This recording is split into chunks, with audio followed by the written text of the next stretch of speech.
Not only that, the President of the United States today, alternate days, thinks he's FDR, thinks he's Abraham Lincoln, and sometimes, like Tuesday night, thinks he's Ronald Reagan.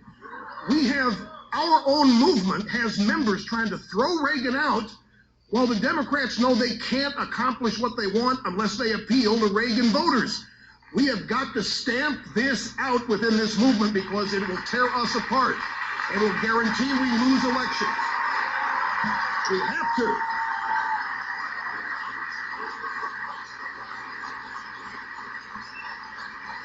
What? You see, to me, it's not even, it's a no-brainer. It's not even something to me. How do you get rid of Reagan from conservative? The blueprint for landslide conservative victory is right there. Why in the hell the so-called smartest people in our room want to chuck it? I mean, I know why. I know exactly why. It's because they're embarrassed of some of the people who call themselves conservatives. These people are New York, Washington cocktail elitists, and they get made fun of when the next NASCAR race is on TV and their cocktail party buds come up to them. I can't believe those people are in your party. I can't put up with this. You know, and so it'd be easy to throw them overboard so as to maintain these cocktail party Beltway, New York City, inside the Beltway media relationships. But I tell you, this notion that Reaganism is dead, that conservatism needs to be refined. Let's take a look at this. We've got to go get the Walmart voter. I opened my remarks tonight by telling the people watching on Fox who we conservatives are. When I look out at you in this audience, I don't see a Walmart voter, and I don't see a black, and I don't see a woman, and I don't see a Hispanic. I see human beings who happen to be fortunate enough to be the luckiest people on earth. You are Americans.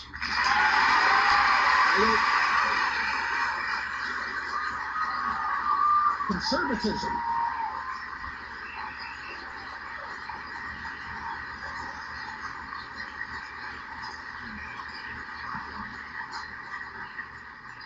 For us to make the decision that we've got to figure out policies to get the Walmart voter. We've got most of them already, is the bottom line. Conservatism is a universal set of core principles, and you don't check principles at the door. This is a battle that we're going to have, and there are egos involved here too. There is when a situation like ours exists, there are people who want to lead it. They want to redefine it. Their egos are such that they want to be the next X, whoever it is. And so there will be different factions lining up to try to define what conservatism is, and beware of those different factions who seek, as part of their attempt to redefine conservatism, as making sure the liberals like us, making sure the media likes us. They never will as long as we remain conservatives. They can't possibly like us. They are our enemy. In a political arena of ideas, they're our enemy. They think we need to be defeated. Why do you think, you all in this room know this, for those of you watching at home, my first address to the nation, I'm sure you paid close enough attention that you knew that at one time Senator McCain was the favorite Republican of all the cable news networks and the Sunday shows. And they would just, their tongues would be on the floor, the media people, when they knew that McCain was, and they would treat McCain as the greatest guy in the world. Did you at home wonder why? You were told it's because he was moderate. He was not strict. He was not an authoritarian. He was able to walk to the other side of the aisle. He was able to get along with the enemy. And everybody wants love and bipartisanship.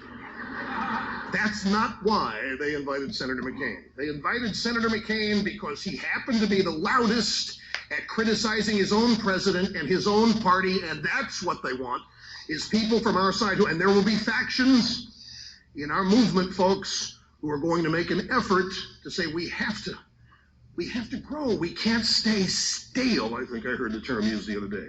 Nothing stale about freedom. There's nothing stale about liberty. There's nothing stale about fighting for it. Nothing stale whatsoever. Freedom. You're getting tired of standing up? I don't blame you. By the way, for those of you watching on TV, you think the standing O's getting a little... People are just tired. They've been up and out of their chairs 100 times here. Freedom. No.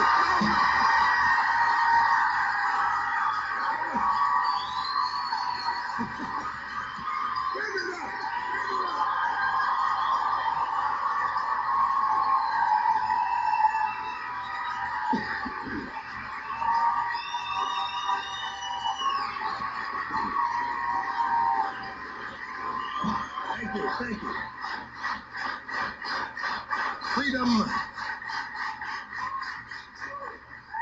Freedom is the natural yearning of the human spirit as we were endowed by our Creator. And the United States of America is the place in the world where that yearning flourishes, where freedom is expected because it's part of the way we're created.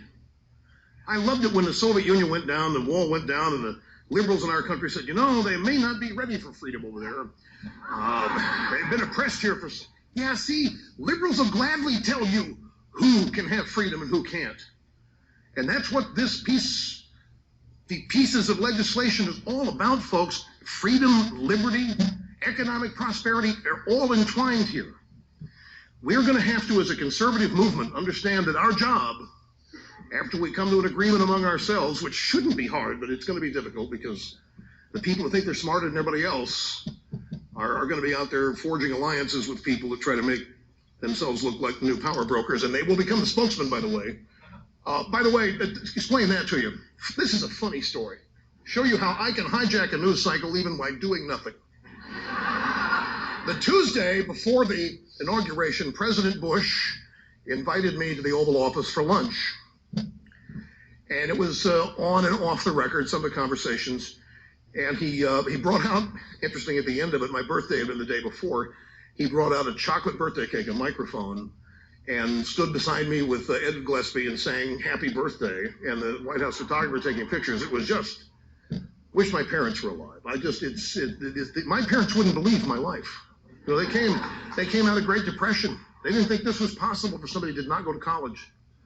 And even for people who did, they didn't think this was possible. Life has changed so much for the better in this country. That's why I cringe when I see what is in store. So as I'm flying home from lunch, I'm watching television, and I see that the word has leaked out that Obama is hosting a dinner with conservative media pundits at the home of George Will. And I said, wonder who these people are.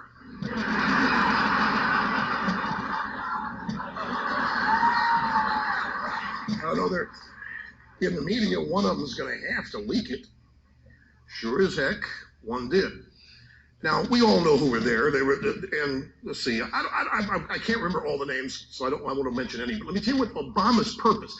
Does anybody really think that Barack Obama had dinner with a bunch of conservatives hoping they would change his mind? Hell no.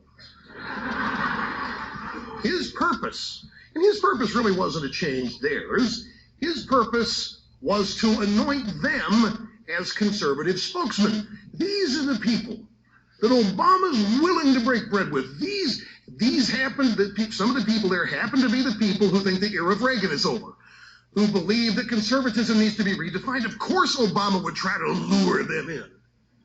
Well, all of a sudden, I get home about 5 o'clock, and my email is jammed with questions from reporters. Is that why you took the day off today? Is that why you're not on the air? Is that why are you going to dinner with Obama?